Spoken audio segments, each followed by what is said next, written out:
Welcome to the 286th of the COVID calls. This is a daily discussion of the COVID-19 pandemic with a diverse collection of disaster experts.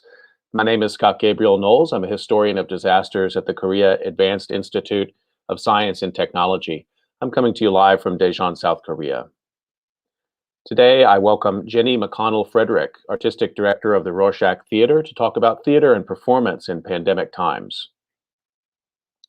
Just a reminder, you can usually catch COVID calls live on weekdays at 5:30 p.m. Eastern Time. Just go to the COVID Calls YouTube channel to watch. You can also hear COVID calls recorded as podcasts on Spotify, iTunes, Podbean, or anywhere you get podcasts. You can keep up with COVID calls via Twitter using the handle @USOfDisaster or @COVID Calls. Please help spread the word and send suggestions for future guests and future topics. Please feel free to suggest yourself as a future guest. As of today, June 2nd, 2021, there are 3,565,340 deaths from COVID-19 globally. That's according to the Johns Hopkins University Coronavirus Resource Center. The United States is now reporting 595,213 deaths from COVID-19. In India, the death toll has reached 335,102 lives lost from the disease.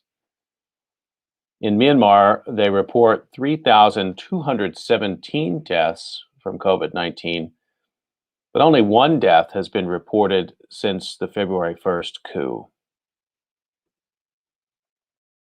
As a way to bring some humanity to the numbers, I've been reading a life story or a story of advocacy for those impacted by the pandemic in some way. And I'd like to continue that now.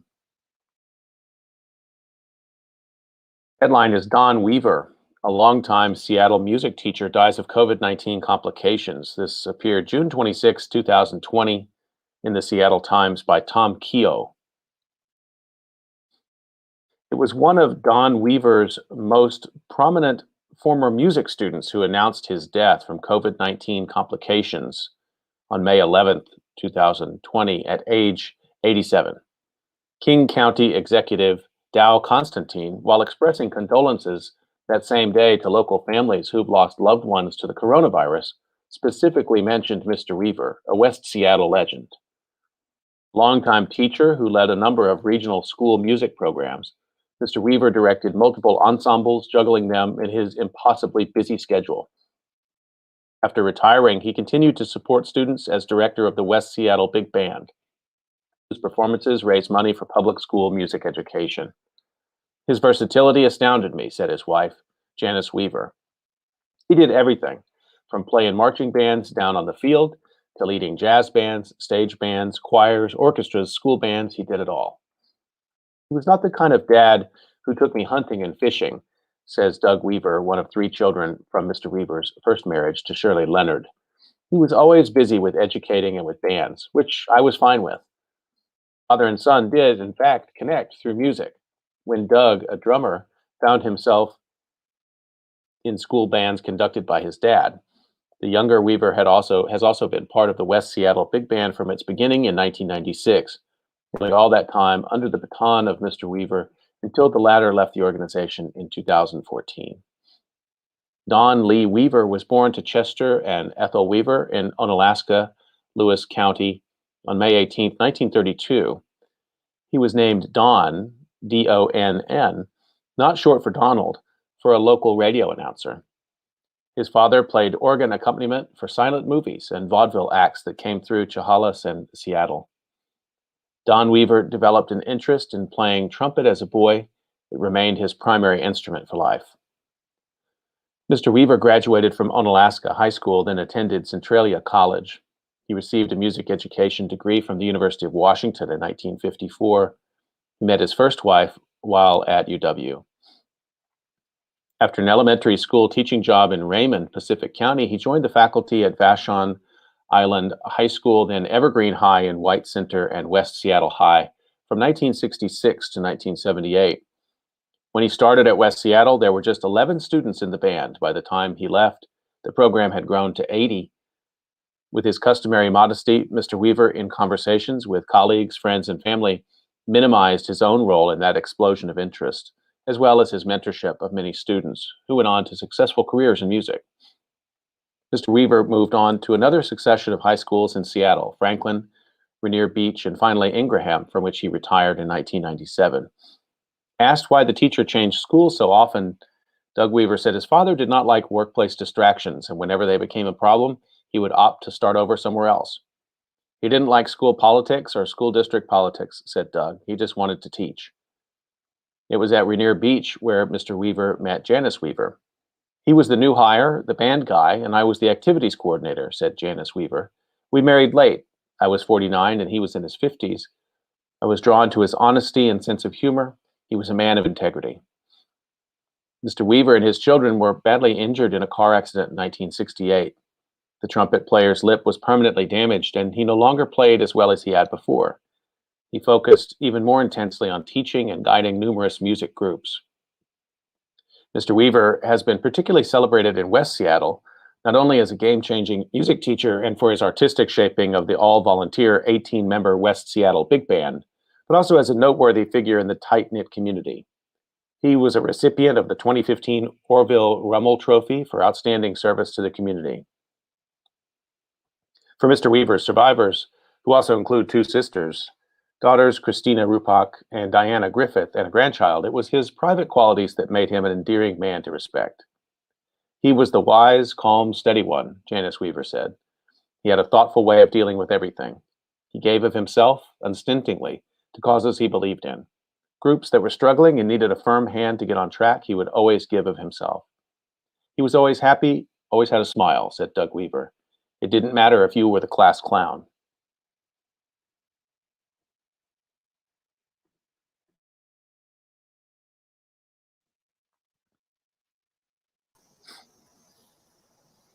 Okay, I'd like to turn to my conversation for today. Let me introduce you to my guest, Jenny McConnell Frederick. Hi. Jenny McConnell Frederick is Washington, D.C. based director, producer, and a strong believer in impossible theater. She's the co-artistic director of Rorschach Theater, which she founded in the summer of 1999 with Randy Baker. She has directed, produced, and created theater experiences for Theater J, University of Maryland, Catholic University, and Word Dance Theater. Currently, she's part of an 8-member team building Rorschach's groundbreaking Distance Frequencies, a project for which she created the concept. The immersive experience sends participants to 7 locations around Washington, D.C., to explore chapters in an unfolding story about D.C. history, real and imagined. The project culminates in a live show in July of this year. Jenny McConnell Frederick, thank you so much for joining me on COVID Calls today. Thank you for having me. I'd like to start the way I usually do, just find out where you're calling in from, what the pandemic situation is looking like there today. Yeah, based in Washington, D.C., calling from Washington, D.C. today, the unceded land of the Piscataway people. And, the COVID situation is looking all right. Last look, we had about 47% of D.C. residents are vaccinated. And on June 11th, I believe the mayor is lifting all of the capacity restrictions for sports events and for entertainment venues. So that is good news for my community, certainly. So you're looking at a time in the not too distant future where you're going to have people in the theater. Well, I mean, that's the question, right? Is when are people ready to come back? But we will be allowed to do so. So, I see. I wonder if you wouldn't mind sharing. This is a new question I'm starting to ask guests because over the last 15 months, when I asked people what the pandemic situation is, it was wildly variable across the country.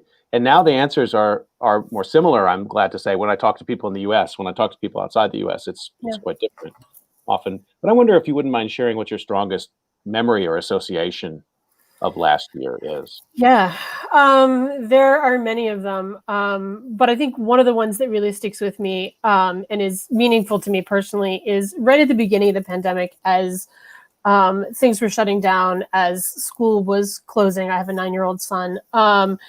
And everything felt adrift in the world. The Kennedy Center sponsored a weekly lunch with Mo Williams, and the children's author and illustrator. And in those first weeks, I would get together with my husband and my son, and we would watch this little half hour of Mo Williams talking about what he does and just connecting almost the way Mr. Rogers used to. And, he didn't have the answers that we were looking for, but just this idea that he brought us together, and there was this kind of grounding and mooring at the beginning of that moment when everything felt so incredibly adrift, was just very meaningful to me to kind of see how much that connection and community could give you faith and give you hope in dark times. I had a guest on recently talking about the coronavirus lost and found archive. Yeah. And it's such a great project because it captures some of the discussion of what you were just saying, that it's hard to characterize. I mean, if people died or they lost a loved one, that's one thing. But for many people, it was somewhere in between. And what you're just describing is like, why do we have to be in a situation like that? But on the other hand, it sounds like you found a sort of reservoir of something good in there. Right. To sort of seek out those moments when you just didn't know what was going to happen or where you were going to be. I mean, there's the saying that they talk about, we're all in the same storm, but everybody's in a different boat, and there's different boats all around. But I wonder, we're going to talk about theater today, among other things. I wonder if you wouldn't mind just telling us, first of all, how you got into theater. Yeah. As most, very young children, I wanted to be a ballerina in the early days, and dance lessons led to getting interested in theater, the theater community. I acted and directed in high school, went to college for the same, and then founded my company just a couple years out of college. And it, in theater education, it's so often they say to you, if there's anything else in the world you'd rather do, go into that field, right? And as a young person who's like full of enthusiasm, it's kind of hard to realize why they might say that. They say the same thing to academics too. Sorry, go ahead, but it's the same thing. Yeah, if you can imagine, I had an advisor once tell me, if you could imagine any other thing you could do in the world, go do that thing. I was like, great. What time's the seminar tomorrow? Yeah, for some of us, it's just impossible. It sounds like you had the same experience. Right, and it was always where I wanted to be and where I needed to be, and it was always just a very magical space for me. So it's something I've done for most of my life. And then, so tell us a little bit about Rorschach Theater and the particular approach that you bring. Yeah, we founded the company in July of 1999, myself and a couple of other very early career theater artists who just had a sense of wanting to make our own distinctive type of theater. And even way back then, it's funny, I look sometimes at the mission statement that we created then and still find it surprisingly relevant even 22 years later. But we talked about wanting to create uncommon theatrical environments, uncommon uses of environment to lure people beyond the limits of ordinary theatrical experience to discover new elements of their own humanity.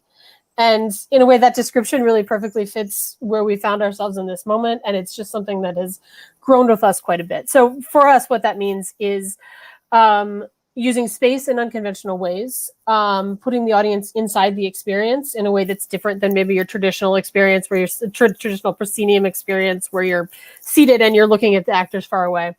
And also just a lot of our work is in magic realism. So things that we're not going to do kitchen sink dramas. We're going to do things that have a kind of belief in the magical, a belief in something larger, a belief in something exceptional and surprising.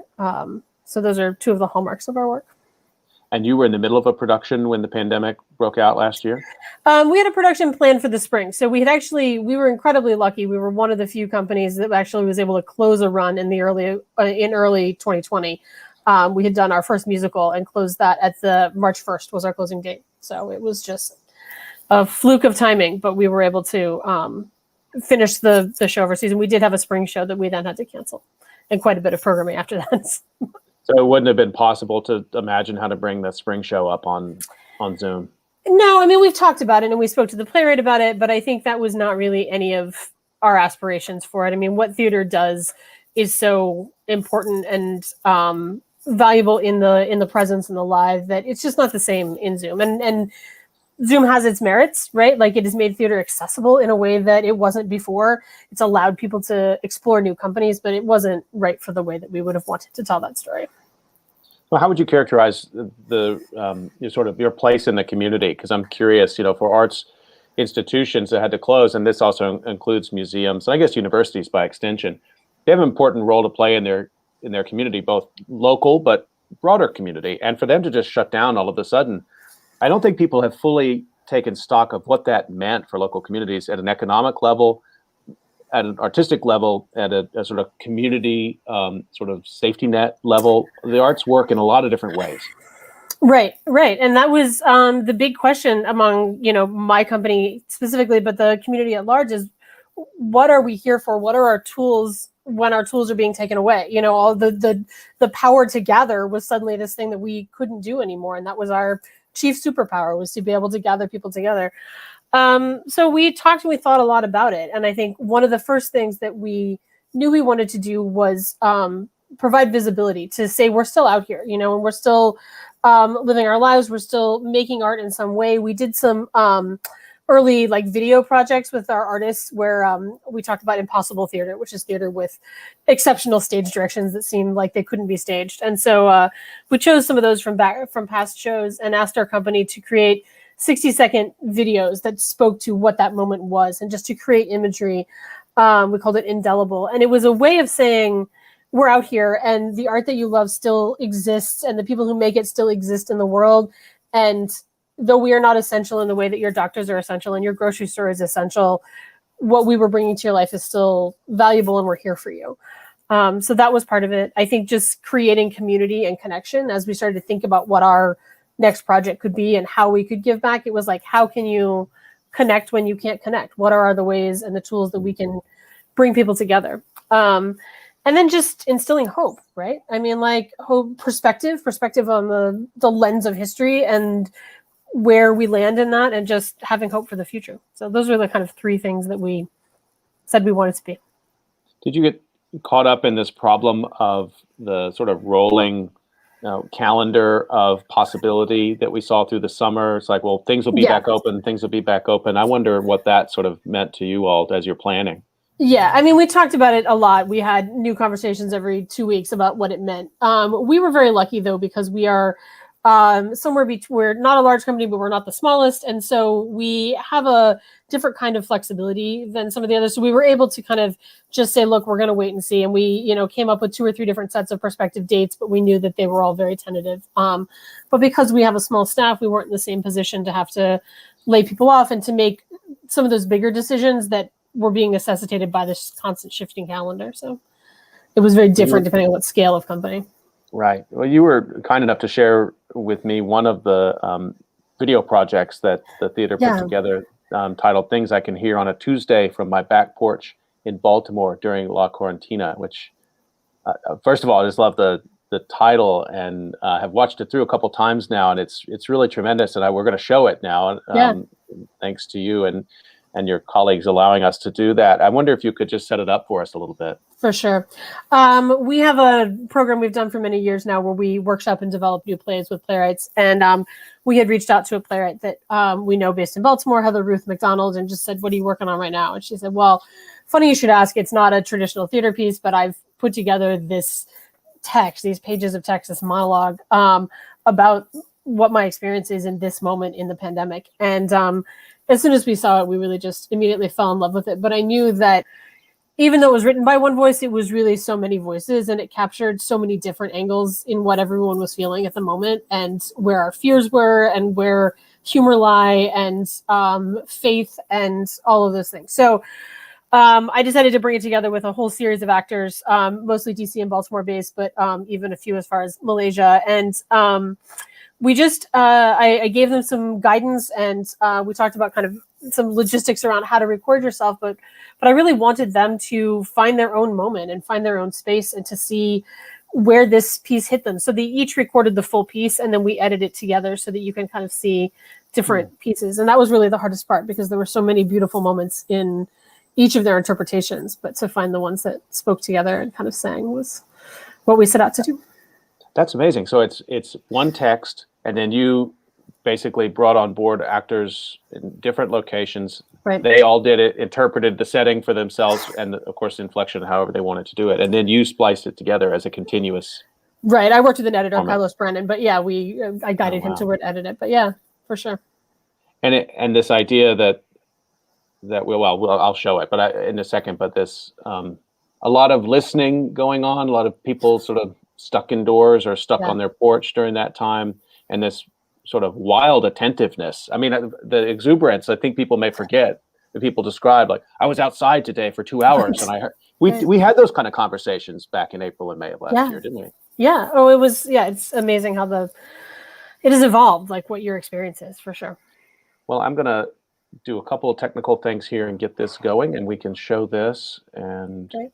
just bear with me 1 second.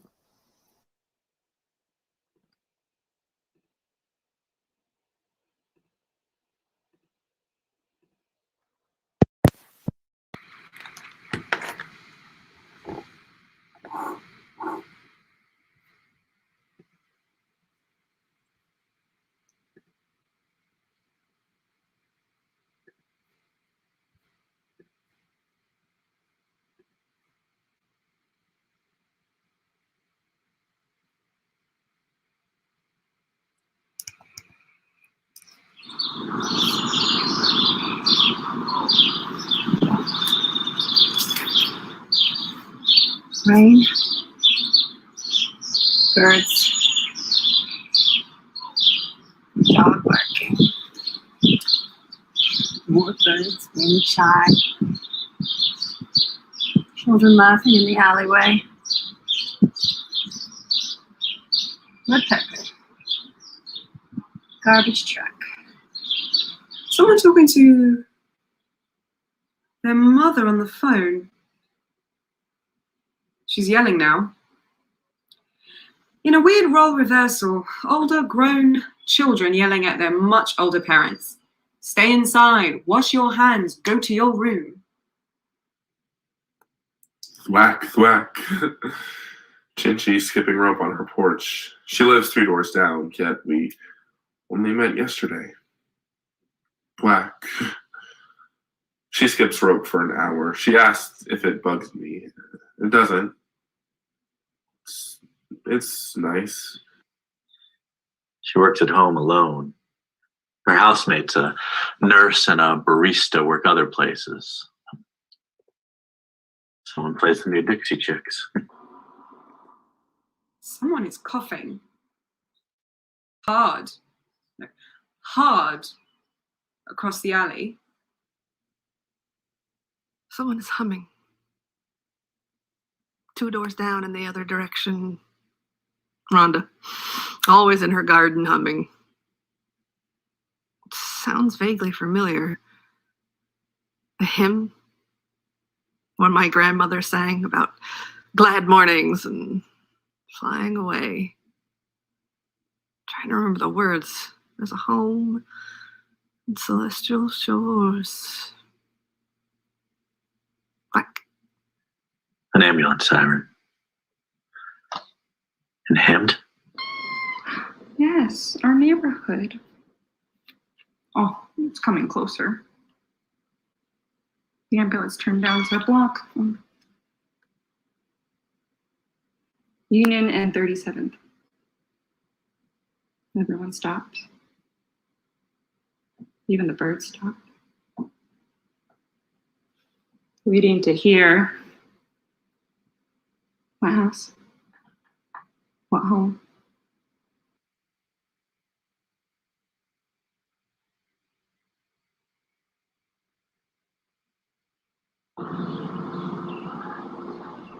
Someone calls out for Angie.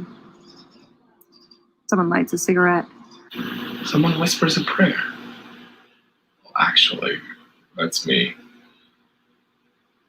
Be not afraid. Do not fear. Be not afraid and do not fear appear over 100 times in the Bible. Those words found in the Psalms, Jeremiah, Book of Job, Samuel, Lamentations, Luke, all 4 Gospels. Revelations, of course. The book of Revelations, because nothing keeps us from danger. My grandmother told me that. It's not safety that keeps us from danger, it's love. The way we hold on to each other in God. The opposite of love is fear. And he said that. Paul said that perfect love casts out fear. Paul, it's hard for me. Be not afraid. I am afraid. I'm not Jesus. I want to start a church that meets at night. Say 3 a.m. That's when people need to come. That's when people need church. And people can smoke in my church. And people can tell hard things. Janis Joplin will lead the choir in hymns. But we will be less ruthless. And in the new world, we will celebrate the survival of the friendliest.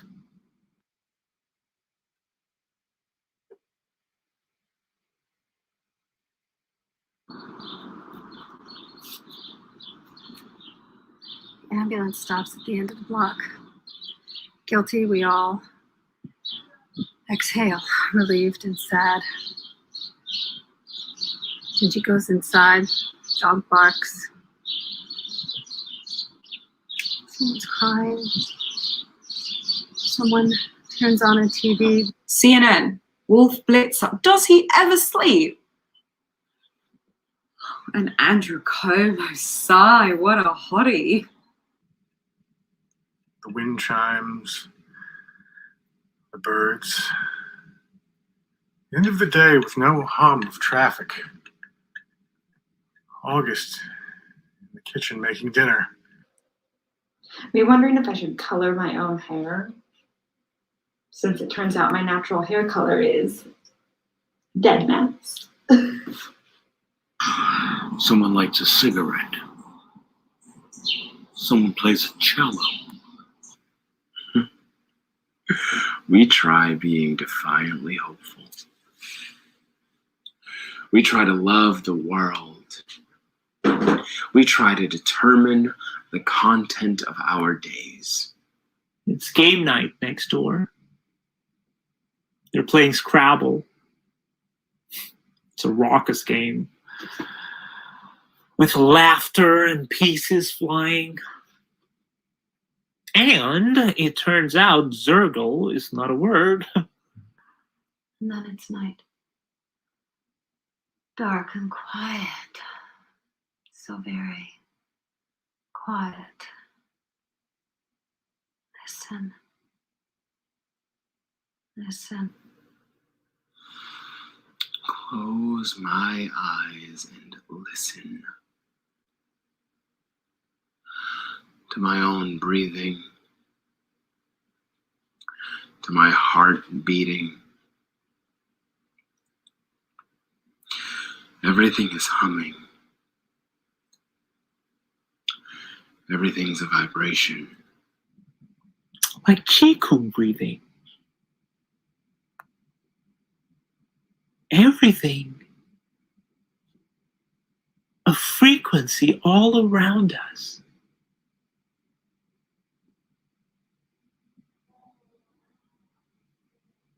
Like water rushing. And there's a roaring inside me, and the need to bear witness to the roaring inside me, and the life inside these row houses. I used to touch people. Remember? We used to touch people before. Before the 40 days we stayed inside to avoid the plague. Remember? Because I am afraid. I'm afraid. I am not Jesus. I am afraid. I am afraid. I'm not Jesus. Be not afraid. I'm not Jesus. Be not afraid. I am afraid. I'm not Jesus. Be not afraid.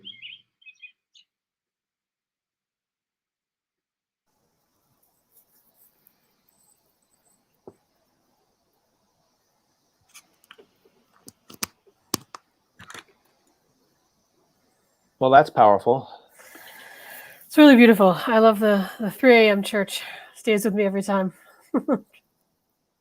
Yeah, and I mean, there's so many phrases in there that I think I've heard myself utter. I was in one version or the other. That language is sort of our language of this time in the United States. For sure. And the sweet naivete of staying inside for 40 days which is what it was at that moment. I know. Yeah. I know. What kind of reaction did you get to the piece? Oh, I think very positive. I mean, it's a fresh experience to try to get audience reaction in a digital format, but the response was very strong. People felt very connected to it, and I think felt like it spoke to the moment. And I'm interested to see how people feel about it a year from now and a year from that, when it is much more of a time capsule. Just a reminder, you're listening to COVID Calls, and today my guest is Jenny McConnell Frederick, the co-director of the Rorschach Theater, and we were just watching and listening to a piece they commissioned and put on last year, Things I Can Hear on a Tuesday, from my back porch in Baltimore during La Quarantina. So let's talk about your current project that you have going on, and I wish I could. I'm in Korea. I wish I could get to DC to participate in this. This looks absolutely astounding. It's called Distance Frequencies. Tell us about the project. Absolutely. Well, it's interesting that you talk about not being in DC, because we have, of our subscriber base, we have people in 3 different countries and 18 states that are taking part in this, in addition to people all over DC, Maryland, and Virginia. There is hope for you. Okay. We intentionally created something that, while we wanted people to experience it by going out in the world, they could also experience it at home if they preferred not to leave their homes or they weren't based in the area, because we knew that the world was so unknown and that we needed both of those tools. So with these experiences, there are walking tour videos where you can experience the location from your home if you're not in DC. But so Rorschach has always been a company that focused a lot on unusual spaces and how to surround the audience with the world of the play. So come this year, when we could no longer be inside, where we couldn't put actors up, we thought about what were the things that made us essentially who we are as a company. And this embracing of unusual space was right at the core of that. And so we thought, well, the world is still out there, right? I mean, like, we can't be in the theaters, but the city is still there, and it's as magical as it ever was. So we created this idea of a 7-chapter story that ends in a live show. We began it in October, and it's run through April. You can still start from the beginning now, but we've sent out the boxes month by month. And you got a box in the mail, hand addressed every month for 7 months. And with each box came a bunch of handcrafted artifacts, so letters or photos. Sometimes there were candy or other items, or there was a map. Different things in each box, a different collection of things. And then there was a map to tell you, and instructions to tell you somewhere in the city to go. And we invited people to go out into Washington in their own time with their own companions, whoever they were comfortable traveling with, and to then fully open the box. The boxes were closed with this green tissue paper. So you got your instructions, and then you arrived at the location and opened the tissue and read through and examine the objects in the box. The first one began at a cemetery, Rock Creek Church Cemetery. And guests were invited to move between 3 different locations in the cemetery as they read this lost letter and looked at some photos of the space. The story that unfolds is partially based in DC history, but also has elements of magic realism. The characters, so it's historical fiction, essentially. The characters are all fictional. And then we've gone to 7 locations all across the city, some more urban, some more pastoral, but all within the bounds of DC. And then are ending up with this live show in July outdoors, where our guests will all come together to see this final experience. It will be recorded too, though, so those of you who are in South Korea will be able to watch too. It's so amazing, and it brings to bear so many different artistic traditions as well. I mean, psychogeography, for example, being something that I had a chance to used to be involved with some colleagues. The idea that urban exploration can have a kind of a thread to it. Now, yours is a tight narrative, I'm sure, but that you can't control everything when you send people out. Oh, no. And that's part of the magic of it, right? Like, their experience on that day, and whether they went in the winter or whether they went in the summer or the fall, shapes their experience and shapes what happens and shapes their memory of that moment, And this idea of sort of layering memory over a place in a personal level has always been so fascinating to me, right? Like, what is the street corner where you were broken up with? And where's the street corner where you got the phone call that said you got that job you wanted? And where's the best ice cream you ever had? And as you move through a city, you have these personal connections to place. And now we're kind of overlaying a fictional history to all of these places and building these fictional memories into people's experiences of the space.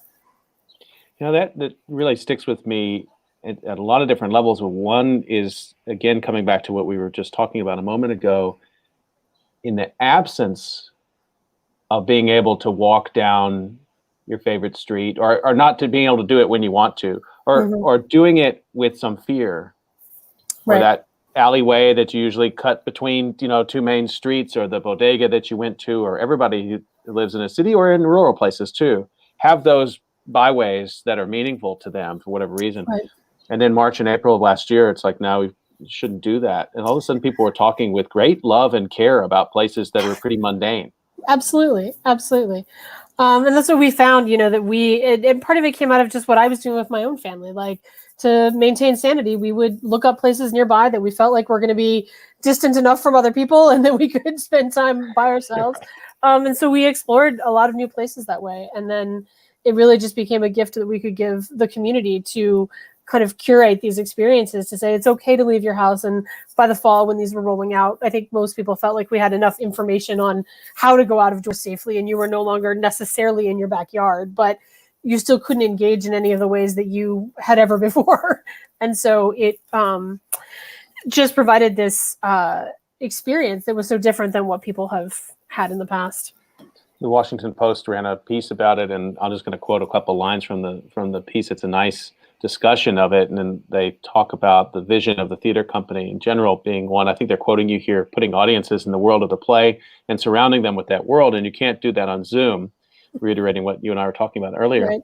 And you told them the experiment has been a success. Feedback has been overwhelmingly positive, and one of the commenters described it as an analog augmented reality, which I really thought that was pretty tremendous. What was it capturing there? Well, I mean, I think it's that idea that I was just talking about of like, how do you impart memory, false memory in a sense, fictional memory, to a place, and you go there and you have an experience that maybe never really happened there, but yet you've forever changed how that space is viewed to the participants. And it's never, they can't walk by the cemetery again, or walk down the alley, or eat at that restaurant again without remembering this thing that happened, or that they had this shared experience in that space.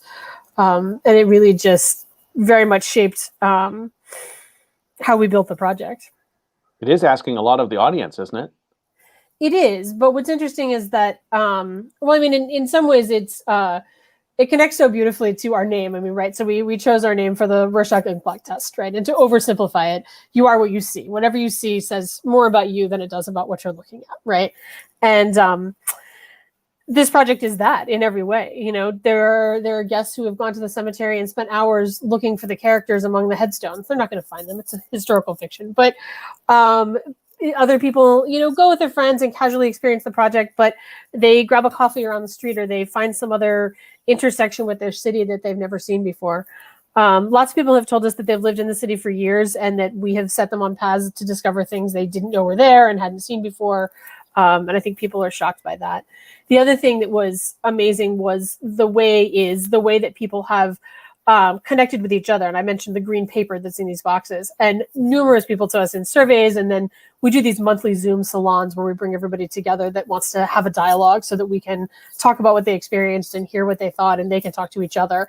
But we kept hearing that they would see each other outside across a field, you know, across the alley, and be able to recognize this green paper. And there was just this like deep peace at being able to be connected with someone else and know that someone else was having this shared experience, even though they weren't necessarily speaking or engaging with each other. Sometimes they did, but it was an unexpected byproduct, really. Because when we began this, we thought maybe we'll have 60 people, right? Like, it's a pandemic year, who knows?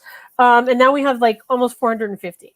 So the experience of going to the venue on the weekend on a nice day, and you're very likely to run into some other people participating in the same way you are. Set designers work very hard and sounds like you really we fired them, basically. I mean, you really put them through their paces to do the kind of immersive work that you do in your theater. But this sort of changes the task for a set designer, doesn't it? I mean, again, it's a lot of it's out of their control. I mean, you bring people to a certain location to begin to put together some narrative, but Yeah. The color of the sky that day, the sounds of the streetscape, or whatever else might be going. It's a big city. What else might be going on? They can't control that. Right. It's all variable. There was one site that has all of these beautiful murals around this alleyway, and we'd visited the site numerous times before we put it into the box. And one of the first participants that went there sent back a picture saying we couldn't find this mural, and we realized that it was painted on someone's roll down garage door, and it was rolled up the day they went. Right. I mean, like, of course we could have figured that out, but we didn't. We were there numerous times. It was always down. And so, yeah, there are things that change. There's a marquee over this beautiful metal sign over one of the destinations we sent people to. And it has been there for 20 years. The business has long been closed, but the sign has been up for all those 20 years. And we put it into our February box, and 8 weeks later, they'd taken it down. So just the city evolves, it changes, right? And so are you sending people there to see something that's really there, or the memory of something that's there? It's been really exciting to kind of see those things shift and change. For people who are listening, I wonder if you could tell us how they can participate in this. Absolutely. The best way is to go to RorschachTheater.com, RorschachTheatre.com. It's right there on our front page, Distance Frequencies. And you can subscribe to the whole experience. You'll get the boxes in the mail right away, and you'll be able to begin your journey in DC or at home anytime. We recommend you do it soon, though, so that you can come to the live show in person if that's what you'd like to do, because that's starts July 15th. But there'll be a recording of it, so even if you join later, you can really experience the whole project later on, too. So you experience it in this sort of month-by-month rollout, and then there's maybe you can't say, but the live performance snaps things together in some way. Exactly. It brings pieces together and hopefully provides some aspect of closure. There's several interlocking storylines and quite a bit of intrigue and mystery among the boxes already. So this will give some grounding and some focus and some community, right? Just to be able to see these people that you've seen across the way for so long. Would you have come to this idea if it hadn't been for the pandemic?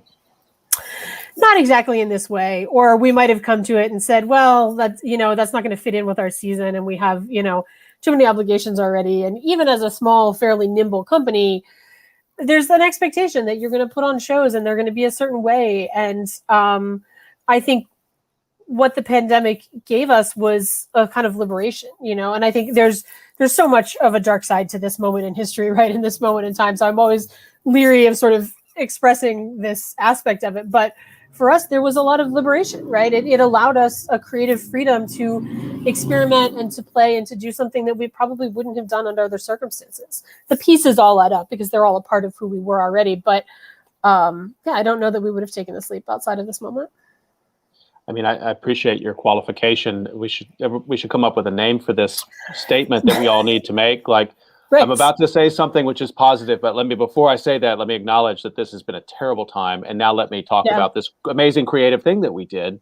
Yeah. But I think we should pause in that moment for a second and think about the relationship between those two, and the loss and the fear and the pain, but then drove you and the theater company to react in this way. Right.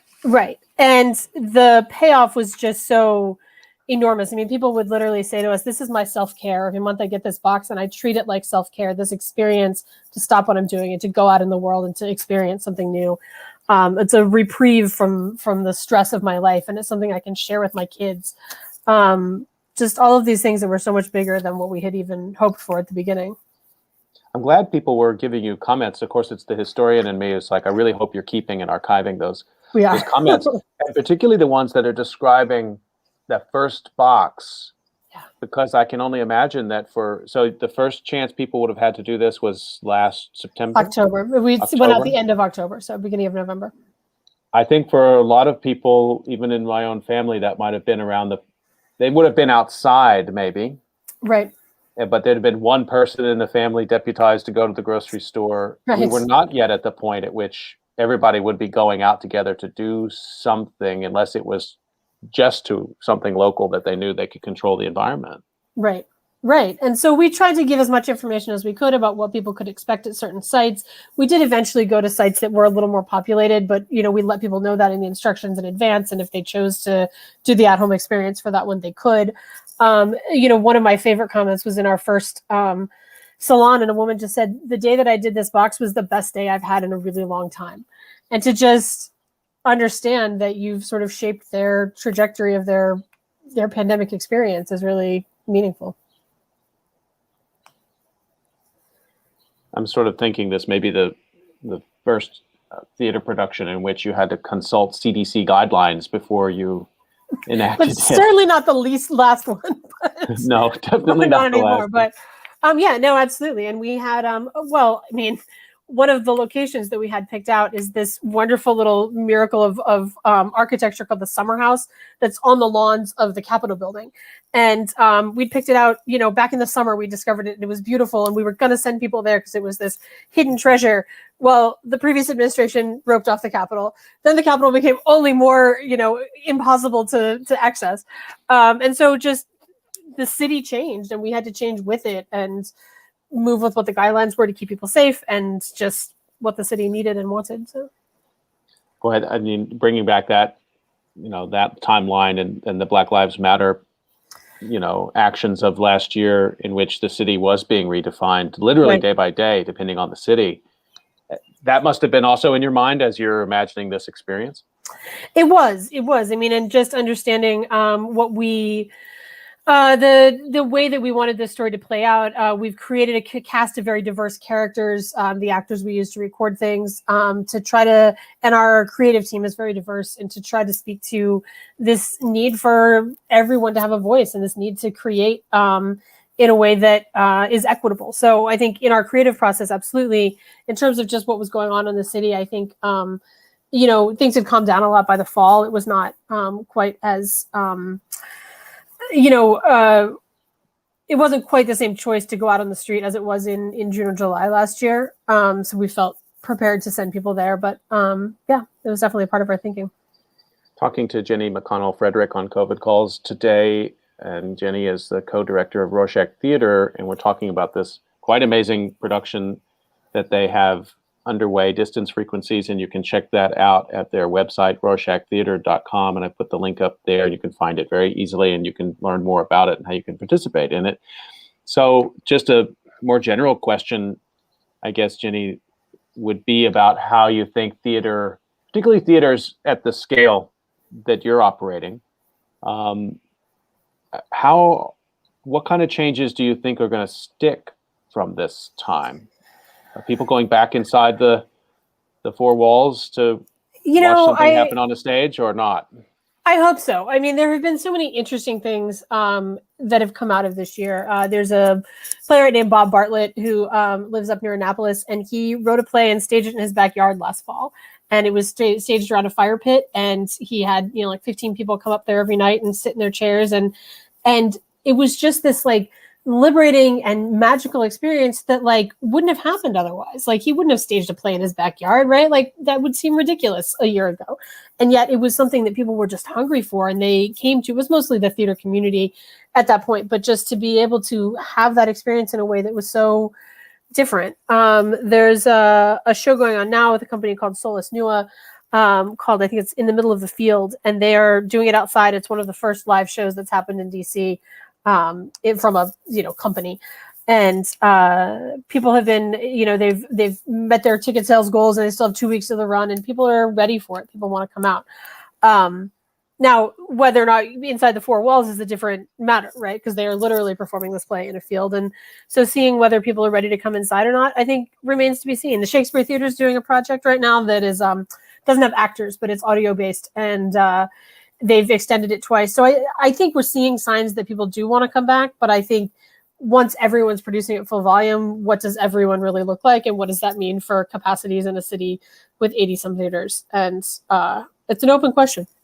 There's a great company, Shugal Research, that has been doing studies of the theater community here in DC for the pandemic. He's done 3 different sets of surveying, about 1,000 theater goers. And the most recent data, which was from like March, said that the majority of theater goers wouldn't be comfortable being inside until like January of 2022. There were others, there was 30 or 40% that were interested in coming back in the fall. And, you know, who knows, it's data's data. But it's interesting to kind of compare those, like some people saying, you know, we're selling out, it's going great, everybody wants to be there. But also when you're reaching out and you're talking to avid theater goers, there may be a little bit different story there too. So I think I'm cautiously optimistic, but it may be a while before we're back to old numbers. Is it the case that most theaters, you rely on ticket sales, but also you rely on other funding streams as well, right? So Absolutely. have foundations and other charitable organizations that usually help support the arts, have they stepped up in the last 15 months? Absolutely. In our experience, they really have. And anecdotally speaking to some of our peer companies, it's been the same. There have been excellent resources, both from the DC government and from foundations that are regularly supportive of theater, but also just individuals, people that are adding on a donation when they buy their Distance Frequencies ticket, you know. And we've always had that option, and some people do it, some people don't. But this year, it's really been exceptional. We've surpassed a lot of the fundraising goals we had set for this year by far, and I think there are an overwhelming amount of people who care and who don't want to see the arts disappear, and they know what needs to happen to keep it afloat. I think too, though, about that lost time. I mean, it's really important that you've kept the work available, because children at certain moment, maybe it's different, you know, for kids at different ages, but there is that sort of magic moment for a lot of kids between age maybe 7 and 10, particularly if you're doing magical realism, where they're like, they could fall in love with the theater. My brother certainly did at that point, and now he's a sound engineer for, you know, theaters in Texas. So that was his, just as you described, like he could probably tell you the performance he went to at that age when it just clicked for him. He's like, I'll spend my life in this place. And to imagine people not having that experience, or, you know, people who rely on their annual sort of, you know, cycle of plays that they go see to help keep them sane. Yeah. Not being in the theater really matters to a lot of people. It really does. And yeah, I mean, one of the things that's been interesting about Distance Frequencies is people talk about doing it with their children. It wasn't built for children, but it is child appropriate, and more or less. And people really being able to share that experience with particularly their like tween and teenage kids that maybe they don't always have as much engagement with as they would like, to be able to take them out and do this has been really exciting.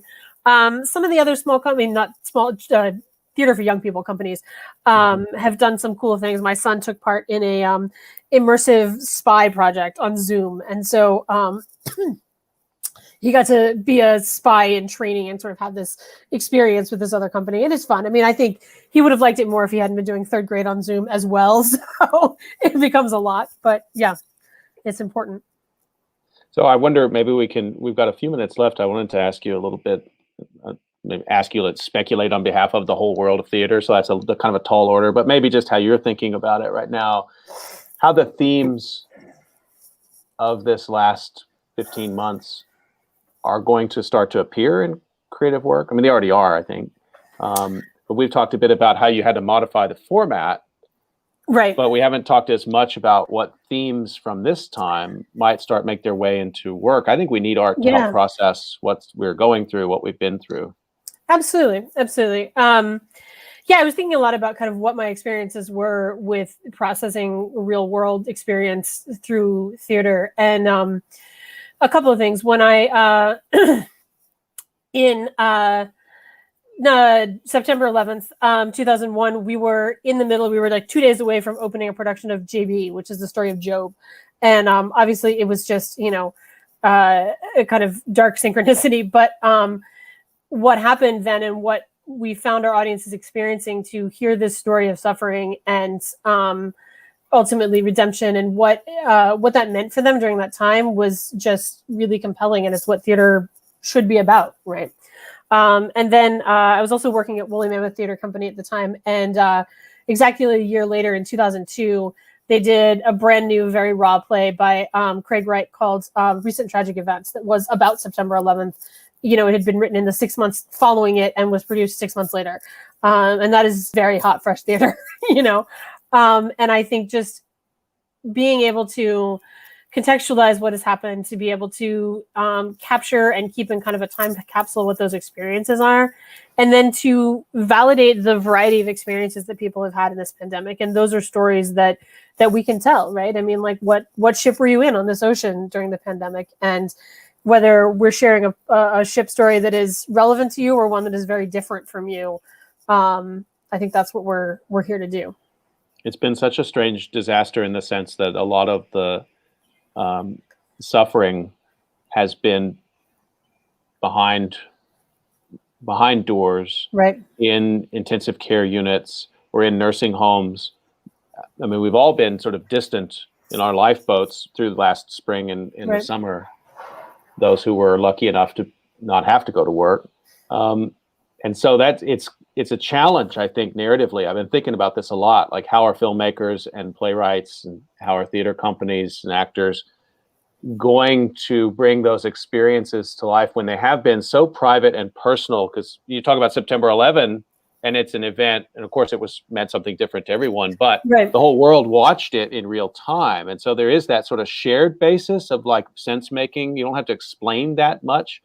I Right. don't think this pandemic is like that. It's so different, and the duration of it is so different. You know, I mean, September 11th happened, and then we recovered from it, or we were in the process of recovery from that moment. You know, whereas this has been so long and sustained. We talked when we created different distance frequencies about, well, do we want to go back and talk about the Spanish flu? Is that what this story is about? You know, are we contextualizing other pandemics? And we just felt like the world was too in this moment to be ready to reflect yet, and so our story doesn't really touch on that. But I think future stories absolutely will. But it's going to be interesting to see what people want to come back for, you know. You know, Michael Kaiser, who used to run the Kennedy Center, had a meeting with a bunch of theater leaders early in the pandemic and sort of said, whatever you do produce when you go back to producing needs to be exceptional. You know, this isn't a time to rest on your laurels and go to your old favorites. Like, you have to do something exceptional and amazing. And that's a lot of pressure, but I think there's truth to that. But on the other hand, I hear a lot of people saying now, you know, like, I want to find joy in the theater. I want to find entertainment. I want to go to be with people and walk away feeling amazing. So, you know, everybody's different, like, right? Like, we're all looking for a different experience, but I think so we're just going to have to. We may be on the verge of a renaissance of comedies then, maybe? Maybe. I think there's a lot of people that will go in that direction. I think there's other people that will dig deeper and look for other connections. But I think we just have to look at what is true for us and what is meaningful to us, and hope that it either connects with people for whom it's meaningful or opens the minds of those who have seen the world differently. I was impressed with your, you know, sort of honest statement that you didn't think Zoom could quite deliver what you were looking for in the theater going experience. However, from the narrative experience, Zoom and masks and PPE, there's a lot of sort of clues to this time. Yeah. Which will have to make their way, I think, into future productions if you're going to talk about this time. Totally it will. And I think you know, people are already making, you know, sort of meta Zoom theater about being on Zoom, and those things happen too. But I think it's so interesting now, like looking at like the TV I consume and how jarring it is to watch things that are supposed to be taking place presently but do not have those visual indicators, right? I know. And then you look at a show like Superstore, which you know, is about the big box retail store. It's a comedy, and they really did write the pandemic into it in a really beautiful way. And it felt like some of the most honest TV and art that I have seen in this time, because it really was these characters living in the world as we were living in it. I can't wait to see how artists deal with that. I saw some new painting over the weekend, some paintings, and they were streetscapes, and they were public spaces, you know, people interacting in a city. They were painted this year, no masks. And I thought that's an interesting decision. The artist had to make a decision. Aspirational. Yeah, well, right, exactly. Yeah. Or maybe it's just, you know, this streetscape is in one place where infection has been controlled, perhaps, but you know, some artists are going to directly engage it and some aren't. I know you're sort of really still immersed in the project that you're doing right now, Distance Frequencies, but maybe you could tell us a little bit about what's coming a little bit over the horizon? Yeah, it's absolutely an open question. I think that there will be another project like this. We have gotten an enormous amount of feedback from people that says that they want to do this again. And I think it remains to be seen how valid it is when people have other kinds of entertainment to entertain them. But there is something special about this, and there is something that helps people feel like they know their city better. It's allowing them to connect with friends. There's people who have regular dates with a certain set of friends. This is their Distance Frequencies friends, and that's when they see them. And I think being able to curate a social experience like that may work well outside of pandemic time. So we're definitely looking at a new version of this project, and then maybe bring it to some other cities and doing that. We've looked at doing ones that are focused on children, that are made for children to have those experiences and learn about the history of their city and the history in general. So we're looking at that. I think we certainly will return to more traditional stage productions, but maybe not immediately. We may go down this path for a little while and see where it takes us. Just want to remind everyone you've been listening to COVID Calls, and you can catch COVID Calls most weekdays at 5:30 p.m. Eastern Time. Please join me tomorrow at 5:30 p.m. Eastern Time for my discussion with Sarah McBride and her mom, Bernadette McBride. And you may remember I spoke to them early on in the pandemic, a mother-daughter discussion, and Sarah is a disaster researcher as well. And they had an extraordinary year last year, and I hope you'll join me for that discussion with Sarah and Bernadette. And I want to thank my guest today, Jenny McConnell Frederick. Congratulations on the work you're doing, the adaptiveness, the sort of commitment you've stuck in there to make art in this time in an honest way. And I appreciate your time and really talking in depth about it and sharing that clip as well today. It was a pleasure. Great to speak with you. Thank you. You too. Stay healthy, everyone. We'll see you tomorrow, 5:30.